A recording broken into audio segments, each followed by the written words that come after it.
Semangat pagi rekan-rekan dari Salam Pasifik Indonesia Lines. Semoga hari ini kita dalam kondisi yang luar biasa. Hari ini harusnya saya ada kelas untuk workshop Effective Business Communication, tapi karena terhalang oleh salah satu isu yang penting, yaitu isu kesehatan, sehingga workshop ini dilangsungkan dalam bentuk video training yang berikut ini. Semoga saja rekan-rekan masih tetap semangat belajar ya, dan tetap semangat bekerja untuk achieve prestasi yang luar biasa. Baik, kita akan belajar mengenai effective business communication. Dan apa itu effective business communication? Kita akan bahas dalam beberapa menit ke depan. Oke. Yang pertama, saya mau bahas definisi dulu dari effective business communication. Effective business communication adalah pengiriman informasi dalam ruang lingkup bisnis. Ya, sekali lagi, business communication adalah pengiriman informasi dalam ruang lingkup bisnis. Nah, informasi ini dimungkinkan untuk diberitakan, dikirimkan, dan diterima antara satu dan beberapa orang. Anda dapat mempunyai ide hebat di dunia ini, namun jika Anda tidak bisa mengkomunikasikannya, maka tidak ada yang akan mendengar ide-ide itu. Lalu ide-ide itu juga tidak dapat dijalankan. Sebegitu pentingnya sebuah komunikasi dalam bisnis, atau yang kita bilang di sini istilahnya business communication. Oke? Baik. Lalu kemudian ketika sebuah business communication atau komunikasi bisnis itu dibilang cukup efektif, yaitu ketika si business communication ini melahirkan sebuah hubungan. Coba katakan sama-sama saya, sebuah hubungan. That's right.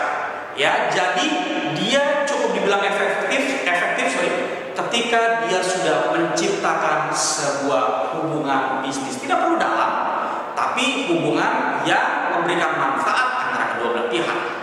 Jadi, untuk bisa sukses, Anda harus bisa membangun hubungan dengan orang-orang melalui komunikasi bisnis. Mereka harus dipuaskan oleh kepribadian Anda untuk bisa melakukan bisnis dengan Anda. Sebuah hubungan dengan tingkat kepercayaan yang tinggi. Oke. Nah, masalahnya bangun hubungan itu nggak gampang. Kita tahu bahwa komunikasi kita nggak sepenuhnya bisa membangun hubungan dengan orang-orang yang kita ajak bicara. Itu lewat body language mereka. Contoh, Anda sedang bicara atau komunikasi mengirim pesan ke mereka. Mimik wajah mereka tampaknya bosan dengan ucapan Anda atau dengan perkataan-perkataan Anda. Seperti ini misalnya. Atau ada juga yang tampak nggak peduli Anda sedang mengirimkan informasi apa sama mereka. Atau agak nyinyir wajahnya seperti ini. Atau yang lebih dahsyat lagi, benar-benar Anda di-reject atau mengantuk, atau posisi tertutup, walaupun tidak ingin dan mereka melipat tangan mendengarkan Anda berkata-kata. Nah, ini adalah ciri-ciri sebuah komunikasi yang belum efektif karena hubungannya sedang diblok oleh lawan bicara Anda. Baik, untuk bisa menciptakan sebuah komunikasi bisnis yang efektif dan menciptakan sebuah hubungan, ada 4 kunci. Katakan sama-sama, ada 4 kunci. That's right. Kunci yang pertama Anda boleh catat, yaitu adanya outcome. Jadi Anda sebelum berkomunikasi, sebelum melakukan komunikasi, sebelum Anda beraktivitas bisnis yang nantinya bertukar informasi, dari rumah, dari perjalanan, dari jauh-jauh hari, Anda harus menuliskan atau membuat outcome Anda dalam situasi itu. Banyak orang menjadikan sebuah komunikasi bisnis itu cuma sekedar kejadian dadakan. Mau bertemu orang penting, mau bertemu klien, mau bertemu atasan, mau bertemu bawahan, mau bertemu partner. Dan anggaplah semua orang yang akan kita temui itu adalah orang yang penting. Kita hanya bertemu mereka tanpa planning. Kita hanya bertemu mereka tanpa rencana. Kita hanya bertemu mereka tanpa mengharapkan hasil apa-apa. Jadilah ketika dalam kejadian itu kita mengatakan sesuatu, bertindak sesuatu tanpa rencana. Gawat ya? Gawat. Orang bilang kegagalan merencanakan adalah merencanakan kegagalan. So kita harus bikin yang namanya outcome terlebih dahulu, ya, jauh sebelum Anda berada dalam situasi itu. Outcome-nya harus Anda ucapkan dalam kalimat positif. Ada orang yang mau bertemu dengan kliennya, dengan partnernya, dengan rekan bisnisnya, dia udah bilang gini, waduh, ini orang cukup sulit ya. Ini orangnya cukup keras. Aduh, dia mah pelit. Aduh, yang ini mah gak ada duitnya. Aduh, yang ini komplain dulu dari dulu kalau ketemu sama saya.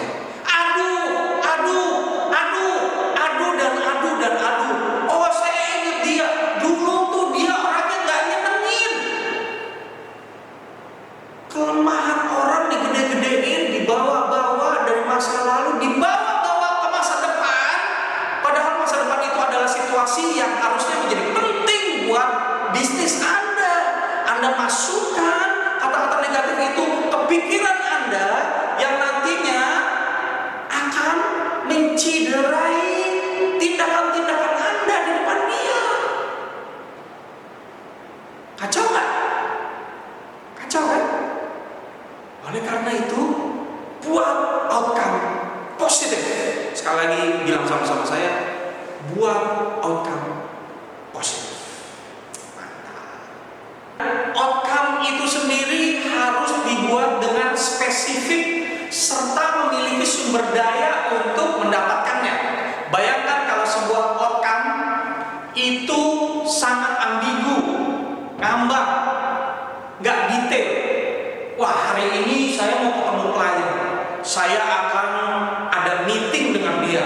Tapi bikinnya begini, saya hari ini mau ketemu Pak Acong. Semoga ada yang namanya Pak Acong ya. Saya mau ketemu Pak Acong dan saya pasti sukses making deal with him. Sukses itu apa? Sukses itu sangat-sangat butuh dijelaskan lebih detail lagi, ya. Dan kalau begitu Anda menyebut outcome Anda, nanti pikiran Anda sendiri di benak Anda nggak ngerti untuk step by stepnya, jalannya akan apa yang akan Anda ambil. Jadi kalau mau membuat sebuah outcome, Anda harus spesifik. Hari ini saya akan ketemu Pak Acong, dia akan komplain mungkin. Dia akan menanyakan banyak hal yang berkaitan dengan produk-produknya saya. Namun, saya akan making deal 1M, 2M. Spesifik disebut angkanya, spesifik disebut barangnya, spesifik disebut waktunya kapan kalau bisa. Spesifik disebutkan orangnya siapa saja. Ya. Lalu sebutkan dengan kalimat yang positif. Jangan sekali-sekali memasukkan kalimat negatif ke dalam pikiran kita sebelum kita bertarung dalam sebuah business communication. Ya, saya sebut sebuah business communication itu adalah sebuah pertarungan karena menyangkut hasil yang besar, karena menyangkut kemenangan yang besar. Lalu kemudian si outcome ini sendiri selain diungkapkan dalam kalimat positif dan memiliki sumber daya serta spesifik, juga harus berada dalam kendali kita. Ya, jangan bermimpi, jangan membuat planning yang di luar kontrol kita. Oke? Baik. Itu kunci pertama, yaitu membuat rekam. Sekarang saya berikan waktu buat Bapak Ibu dan rekan-rekan sekalian untuk membuat rekam Anda.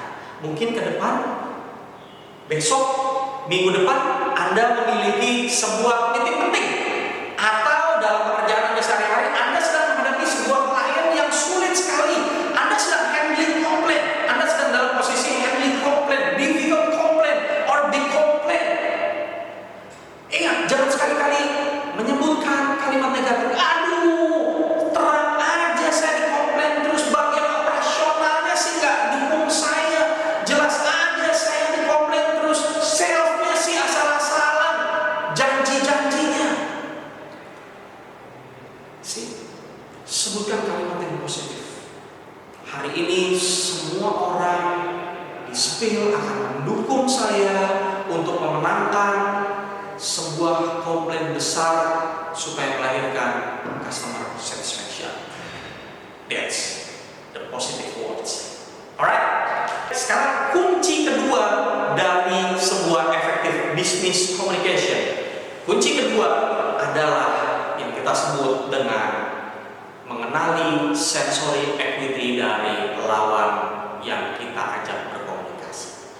Kita harus mengenali cara-cara dia menangkap informasi itu melalui indera apa saja. Mungkin Anda bisa dulu diajarkan ada 5 indera, tapi sebenarnya ada 6 sensor untuk menangkap informasi dari luar. Yang pertama adalah penglihatan atau visual, yang kedua adalah pendengaran atau auditory, yang ketiga kinestetik, ini perasaan, feeling, dirasakan. Oke, itu juga channel untuk menangkap informasi.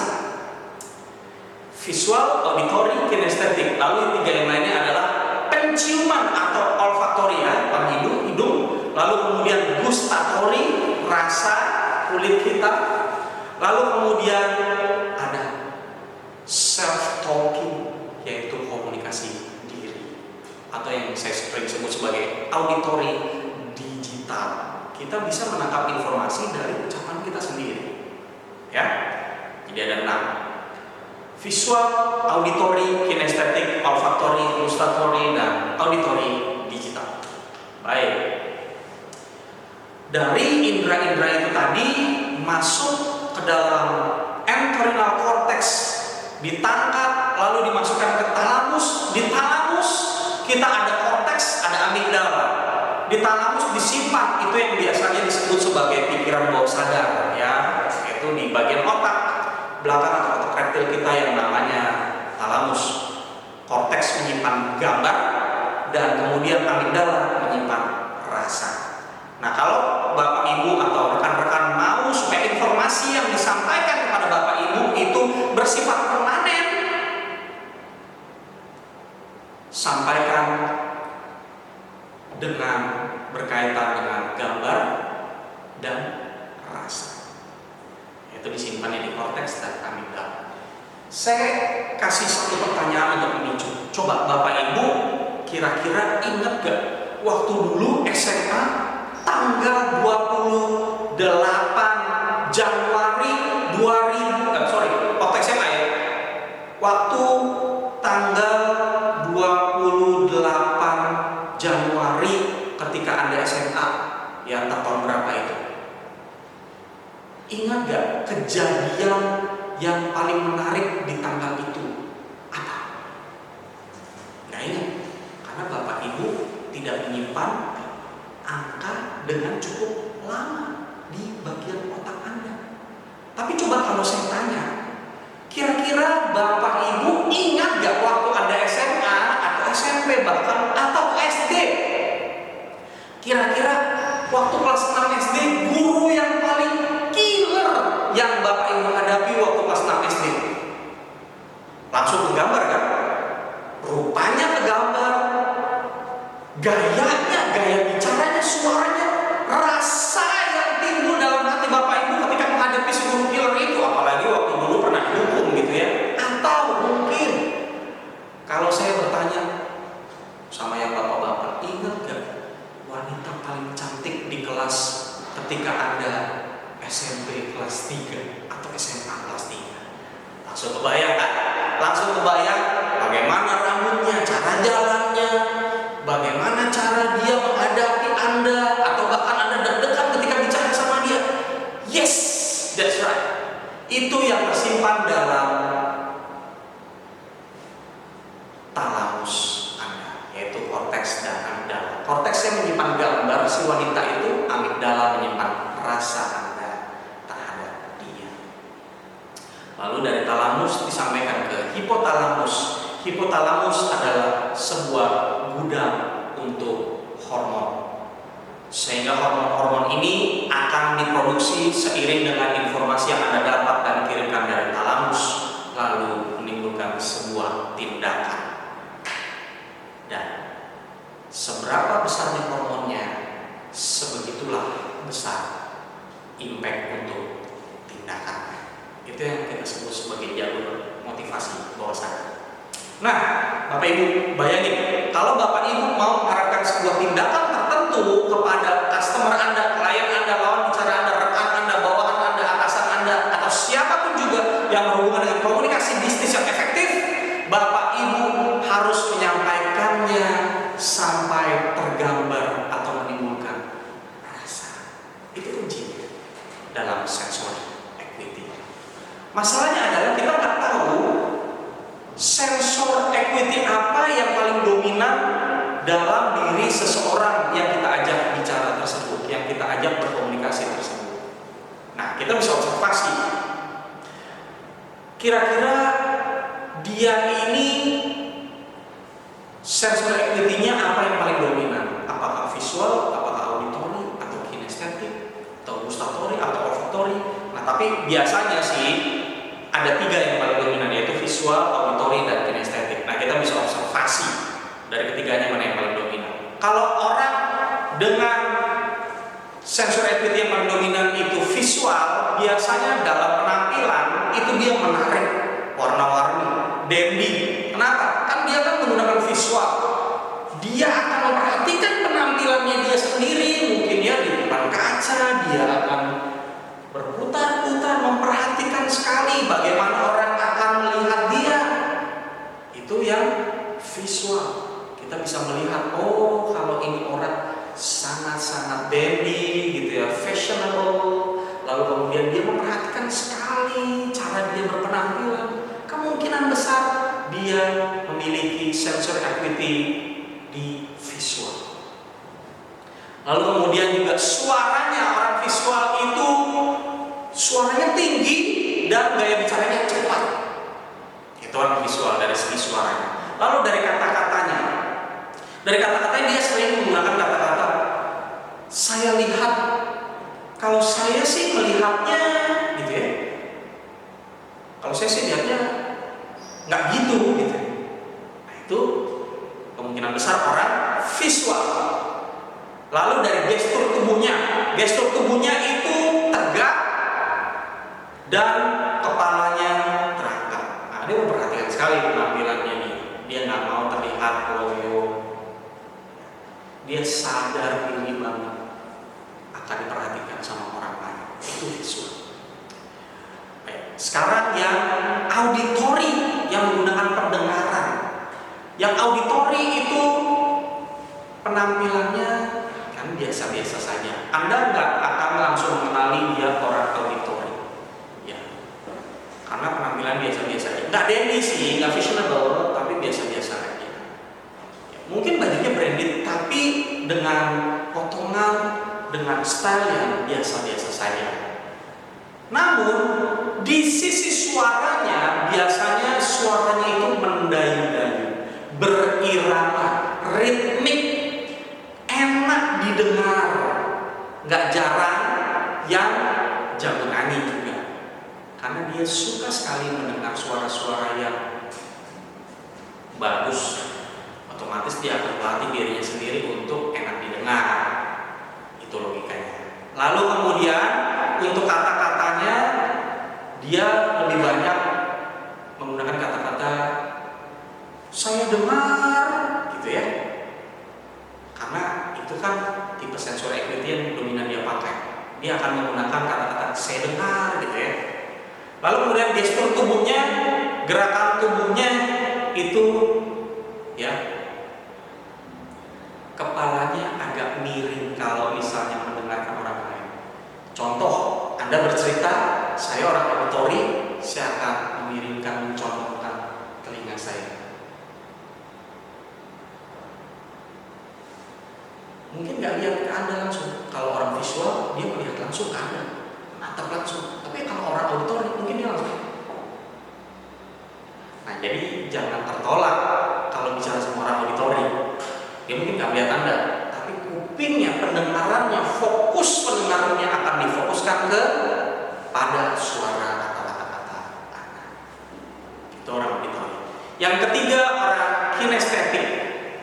Orang dengan sensori akuistik kinestetik, penampilannya sederhana, pakaiannya nyaman. Ingat, kinestetik itu dia menggunakan perasaan untuk sensor informasi dari sekitarnya. Dia harus merasa nyaman. Penampilannya dia, bajunya kalau nyentrek tapi nggak nyaman, dia nggak mungkin pakai. Ya, baju mungkin bisa agak sedikit longgar, tapi bahannya sangat nyaman. Ya, kemudian juga suaranya dalam, lambat, dan ada jeda. Contoh, salah satu mantan pemimpin Indonesia kalau bicara gimana? Dalam suaranya, lambat, ada jeda. Saya turut prihatin. Itu orang kinestetik. Dalam perasaan, menggunakan perasaannya dia untuk menerima informasi. Lalu untuk kata-katanya dia banyak sekali merasakan apa yang dia katakan. Kemungkinan dia perlahan sekali seakan-akan turut merasakan semua apa yang dia rasakan. Saya turut prihatin. Atau juga sering memakai kata-kata saya rasa, ya. Atau mungkin kalau bicara ikut menyentuh. Kamu yang tenang ya. Nah, itu orang kinestetik. Ya. Jadi kalau misalnya dalam situasi perbincangan, jangan heran kalau bicara dengan orang visual, Anda jadi bersemangat. Anda bicara dengan orang auditori, Anda jadi menikmati setiap irama dari kata-kata dia. Dan kalau Anda bicara dengan orang kinestetik, Anda akan tertarik untuk tidur lebih dalam lagi. Ya, jadi itu cara mengenalinya, visual, auditori, dan kinestetik. Kalau gestur tubuhnya orang kinestetik gimana? Gestur tubuhnya, gestur tubuh orang kinestetik itu kepalanya cenderung menunduk ke bawah. Bukan karena dia mau, ya, tapi memang cara kerja otak yang mendorong gerakan kinestetik itu membuat kepalanya itu tertunduk untuk ikut merasakan empati gitu ya. Ya. Anda pasti tahu lah kalau ketemu orang dengan jenis ini. Dan kita kalau udah observe, kita udah profiling di orang visual, auditori atau kinestetik, kita bisa mengenali sensori akuistiknya, kita bisa berkomunikasi secara efektif untuk membangun hubungan. Gitu dong. Oke? Kita mengamati tingkah lakunya dari tiga itu ya. Ingat ya, kita nggak belajar 6-6-nya, kita belajar 3 aja karena biasanya yang dominan itu orang visual, auditori, dan kinestetik. Di orang visual, tingkah lakunya itu biasanya ketika kita berikan peralatan baru atau produk baru, dia langsung baca instruksi, baca brosur. Nah, kalau orang auditori, dia biasanya cuma dilihat-lihat bentar, terus dia nanya lagi sama kita. Ketika kita jelasin, dia dengerin dengan seksama. Itu orang auditori, dia nggak lebih suka baca, dia lebih suka dengerin. Ya, teman saya punya teman waktu kuliah dulu di kampus, saya ini orang visual, rekan saya teman saya waktu itu orang auditori. Bayangin kalau dosen ngejelasin di kelas, si orang auditori ngapain? Dia menundukkan kepala dan begini. Waktu ujian dia dapat lebih bagus dari saya. Luar biasa. Karena yang belajar kupingnya. Kalau saya yang belajar matanya, saya harus lihat. Nah, kalau bapak ibu ngomong, lawan bicara Anda nggak terlalu merhatikan, Anda perhatiin kupingnya fokus nggak ke Anda. Kalau kupingnya, kalau pendengaran lebih fokus di orang auditori, berarti nanti ada perlakuan-perlakuan khusus untuk orang visual, auditori, dan kinestetik. Sementara untuk orang kinestetik, kalau diberikan penjelasan, ya, dia langsung mau lihat barangnya, dia mau langsung lihat produknya, dia mau langsung lihat apa yang Anda jelasin, lalu kemudian dia rasain, ini dia raba-raba gitu ya, ya. Mungkin kemungkinan ya dia masuk kontainernya gitu kan, ini cukup lumayan luas nggak nih gitu ya. Dia mau rasain dulu gitu ya, aman apa enggak ya kan. Dia mau benar-benar dia feeling comfort dengan penjelasan Anda. Oke, dia mau meraba dulu. Itu orang kinestetik. Oke. Nah, sekarang masalahnya adalah kita bisa juga mengobservasi dia orang visual, auditori, atau kinestetik dari gerakan bola mata. Jadi kita bisa mengobservasi bola matanya dia. Kalau misalnya dia ketika berpikir, Anda nanya pertanyaan yang agak-agak sulit, membuat dia harus ya menggali pikiran-pikiran atau memori-memorinya dia, atau dia harus mengingat sesuatu. Kalau bola matanya ke atas ketika dia menarik informasi dari masa lalunya dia, itu berarti orang visual. Contoh ya, Anda bertanya sama saya, Pak, Bapak udah pernah ke Tunjungan Plaza belum? Oh, tiba-tiba saya mau jawab, saya matanya mendiri ke atas dulu. Bukan kejat-kejat ya kayak orang kesurupan, bukan, tapi benar-benar dia menggali informasi gitu dari pikirannya, lalu kemudian matanya agak melihat ke atas. Nah, itu orang visual. Sementara kalau dia ketika berpikir, dia melihat ke kanan atau ke kiri, data, itu orang auditori. Lalu seperti sifat awalnya, kalau dia menunduk atau matanya ke bawah, bola matanya melihat ke bawah, itu orang kinestetik. Cukup dipahami? Kalau ke atas itu orang visual, kalau mendatar auditori, ke bawah kinestetik. Nah, kita udah perhatikan perilakunya, tingkah lakunya, kita udah perhatikan bola matanya, cara dia bicara, suaranya dia, penampilannya dia, udah cukup dong membuat kita bisa menebak dia orang visual, auditori, atau orang kinestetik, ya kan? Kalau orang visual itu dia sukanya membaca dan melihat, ya. Berikan dia video klip atau presentasi atau demo, tunjukin brosur, poster, ya. Kemudian berikan ilustrasi yang berhubungan dengan produk atau jasa yang Anda tawarkan. Kalau orang auditori, ya, dia kan sukanya mendengar dan dia juga suka bicara. Jadi di orang auditori kita terangkan dengan kata-kata yang cukup baik, karena dia sangat-sangat memperhatikan kata-kata kita. Presentasi mungkin diiringi dengan background gitu ya. Jangan rame. Anda bicara, ada orang lain di latar belakang Anda, atau ada suara-suara lain yang bicara. Ya, ada suara mesin bicara, sehingga dia kalau bicara, dia mendengarkan Anda, dia harus benar-benar banget ya, mepetin telinganya gitu di mulut Anda gitu kan. Kemungkinan besar informasi Anda tidak diserap dengan baik oleh dia. Oke? Lalu berikan nada bicara Anda juga jangan terlalu berbeda dengan dia. Dia suka sekali dengan orang yang sama, mirip gaya bicaranya secara auditori gitu ya. Ini kayak saya bicara, Bapak, Ibu, baik, silakan Bapak Ibu melihat atau membaca atau langsung mendengar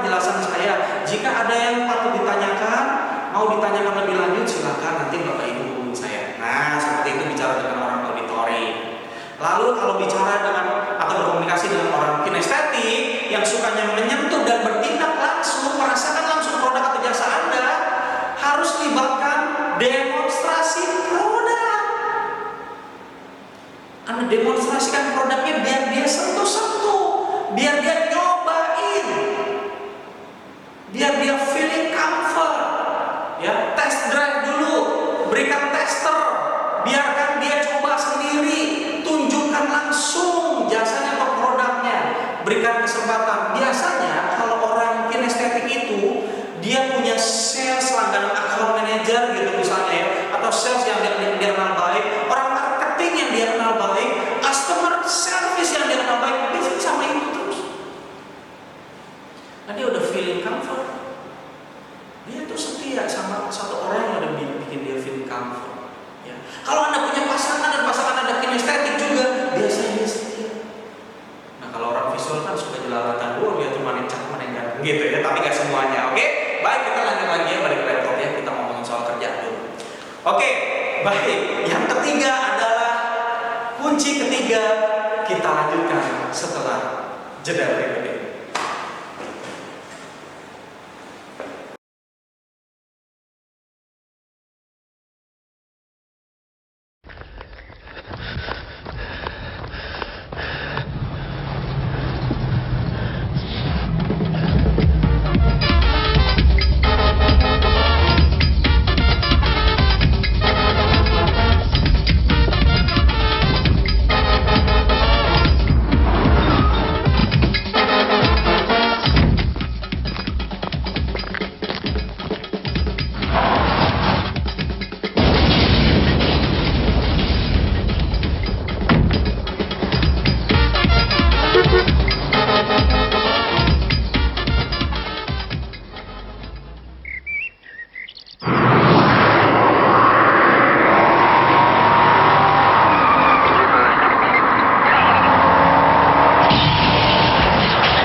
No, I no. Come on, that's it. Stop crying. No, stop crying. Would you stop crying? Come on.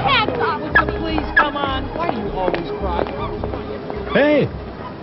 Oh.